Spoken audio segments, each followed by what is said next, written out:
when we see the Fogel family brutally murdered, and then you have the same people out giving out candy in the streets and cake exactly the way they did on 9/11, do we not remember? These are the same people. So does it matter that it is the administration that is lying their way into this situation, or no, they are lying their way into it. This is a covert op. This is a situation where, from Morocco to Turkey, simultaneously you see these nations in revolt, all moving in the same direction. I believe that Iran, through the Islamic Brotherhood, is orchestrating all of this for the purpose of attacking Israel. Dory, I mean, we have Turkey, Egypt, several other countries all making alliances now with Iran. Do you believe Iran is orchestrating this? Oh, Iran definitely has its hands in a lot of the activity going on. You know, you've spoken many times about the fact that Iran is a Shiite country and many of the Arab states are Sunni countries. But what people haven't noticed is that since at least 2006, the Muslim Brotherhood, which is Sunni, has created very close ties with the Iranians. They supported the Iranians in the recent war we had in 2006.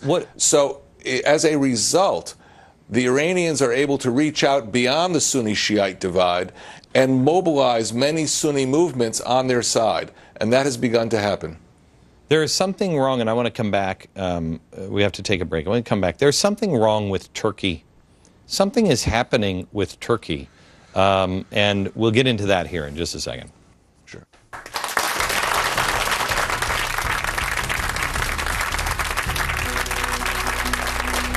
Still with us, Rabbi Joseph Potasnik, Pastor John Hagee, and Ambassador Dory Golden.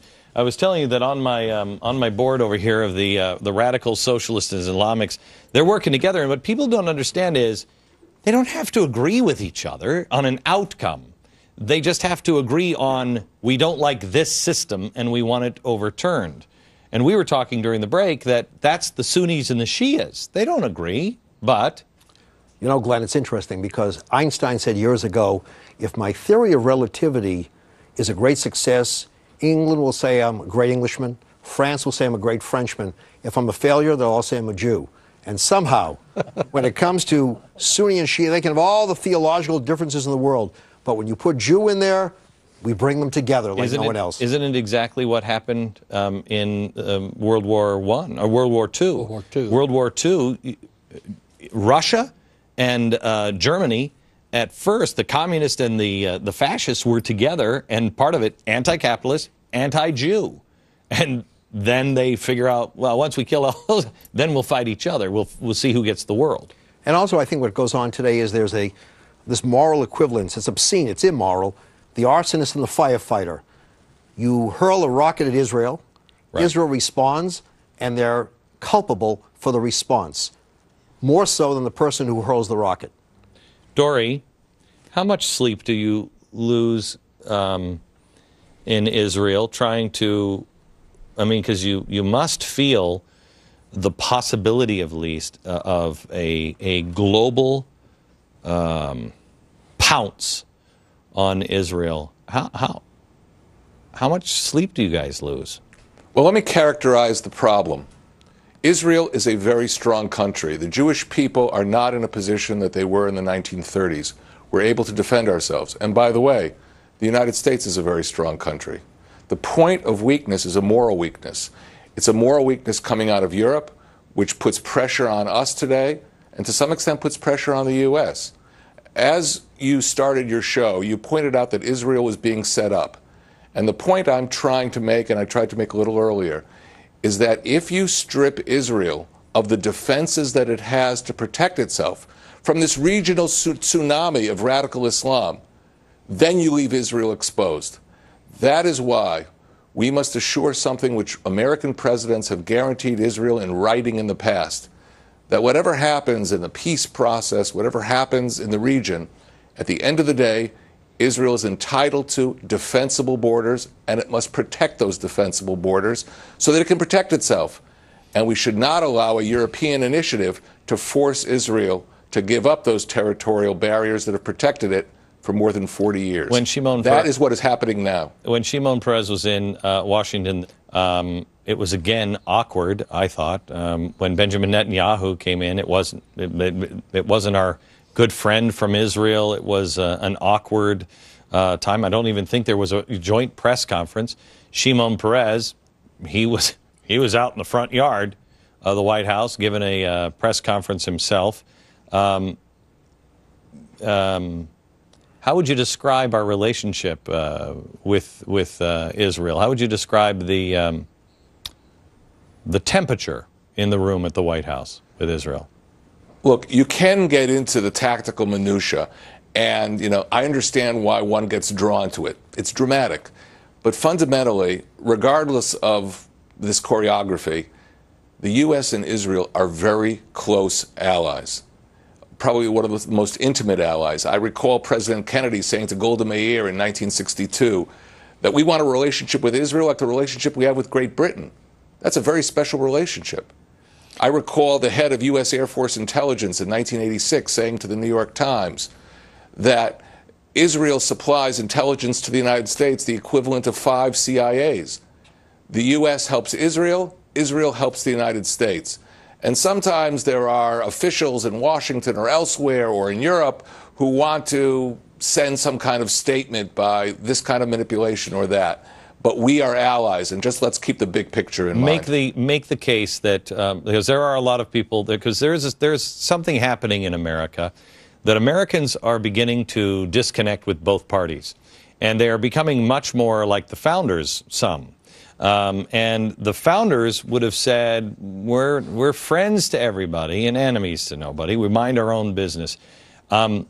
America doesn't have the money or resources anymore to be the policeman of the world. Explain to somebody what it means to stand by Israel. We have to go over and fight wars with you, or what does it mean?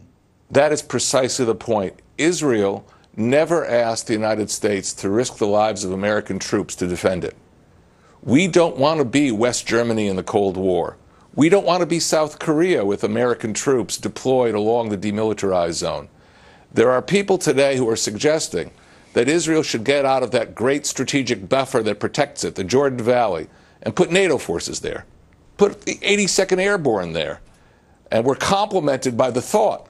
But we don't want that to happen.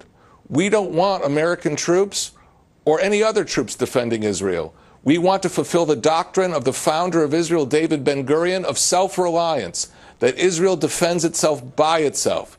And what we ask for them in the United States is diplomatic support so we can maintain that position.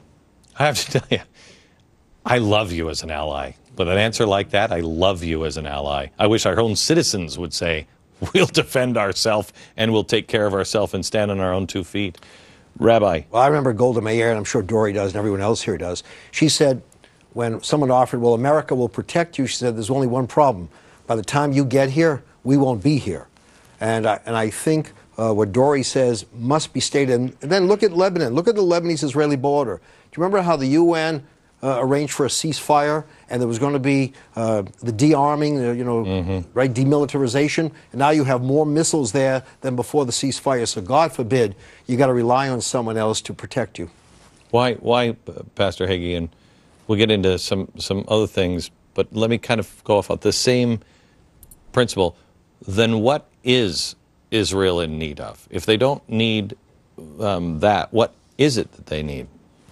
I think that what Israel would appreciate from America is a president that would be vocally and visibly firm on the fact that they have the right to exist, the right to defensible borders, and the right to defend themselves against their enemies. Okay, well, there are a lot of people working on that, but it's going to take about 2 years. What is it? What is it? And Dory, maybe I should ask you, what is it that we can do as American people? Well, let me raise just one other point that's connected to all of this, and with Pastor Hagee there and the rabbi, I have to point this out. That's the future of Jerusalem. Under Israel, Right. Jerusalem is open to all faiths. You know, if you look what's been going on in the Middle East the last 10, 15 years, you see that Buddhist statues in the Bamiyan Valley were exploded by the Taliban. You see churches in Pakistan and Iraq coming under attack. You see Egyptian Coptic Christians being assaulted by their neighbors. Only a free and democratic Israel will protect Jerusalem for all faiths. Otherwise, this anti-religious trend, this trend to assault non-Muslim believers that's occurring across the Middle East will come to the heart of Jerusalem. I've said this to American secretaries of state. I've said this to many U.S. officials. We need your backing to keep Jerusalem united under the sovereignty of Israel. I will tell you that I have been to Israel, and if you have not been there, it is one of the most amazing experiences you will ever have. It's the size of a postage stamp. I think we have aircraft carriers bigger than Israel.